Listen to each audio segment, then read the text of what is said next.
இப்போ நேற்று நடந்த ஏர் கிராஷ் மாதிரி ஒன்று நடக்கக்கூடாது அப்படின்னா நம்ம என்ன பண்ணணும்?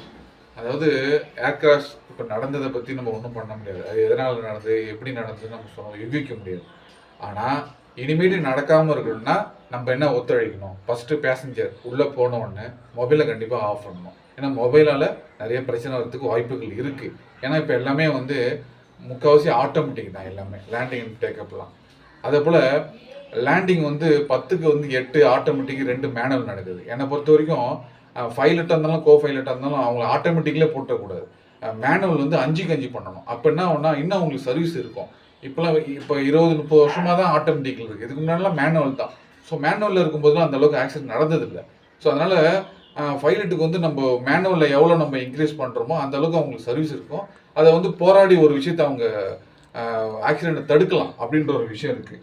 நான் ஏன் மொபைலை யூஸ் பண்ண வேணாம் அப்படின்னா 2010 மங்களூரில் அது மவுண்ட்டு, சின்ன மவுண்ட்டு 150 பேரை ஏற்றிக்கிட்டு ஒரு ஏர் இண்டியா ஃப்ளைட் வரும்போது அவங்களுக்கு என்ன கம்யூனிகேஷன் கிடைச்சிது, எப்படி அவங்களுக்கு அண்டர்ஸ்டாண்ட் பண்ணிட்டாங்கன்னு ஒன்றும் புரியல.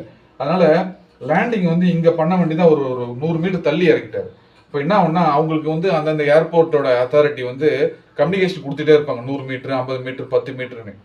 அப்போ சப்போஸ் அவங்க காதில் விழலைன்னா இங்கே இறக்க வேண்டியதை இங்கே இறக்கிட்டாங்கன்னா அவங்க லென்த்து கம்மி. ஏன்னா மவுண்ட் மேலே இருக்கிறதுனால ரன்வே கம்மி. அதனால அவங்க என்ன பண்ணாரு, உடனே இந்த ஸ்பீடில் இங்கே இறக்கிட்டோம், இதை கொண்டு போய் சேர்க்க முடியாதுன்னா உடனே டேக்அப் பண்ண உடனே ஃப்ளைட் அந்த ஒரு காட்டுக்குள்ளே போய் விழுந்து எரிஞ்சு போச்சு. ஸோ இதெல்லாம் அவங்க என்னதான் பண்ணாலும் நம்மளால முடிஞ்ச விஷயத்த என்ன பண்ணணுன்றது ஒன்று இருக்குது. கண்டிப்பாக நம்மளால மொபைல் ஆஃப் பண்ணினா அது மூலிமா எரர் வரதுக்கு கண்டிப்பாக வாய்ப்பு இருக்குது.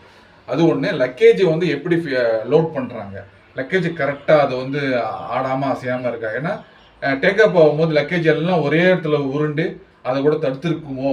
ஏன்னா இப்படி தான் அப்படி தான் நம்ம கரெக்டாக சொல்ல முடியாது. இப்படி இருக்கலாம் இல்லையா அப்படின்ற. ஏன்னா இப்படி இருக்கலான்றது எதுக்கு, ஆக்சிடென்ட் நடக்கூடாதுன்றதுக்காக தான். நம்ம எல்லாம் ஒத்துழைச்சாதான் நடக்கும் இந்த விஷயம்.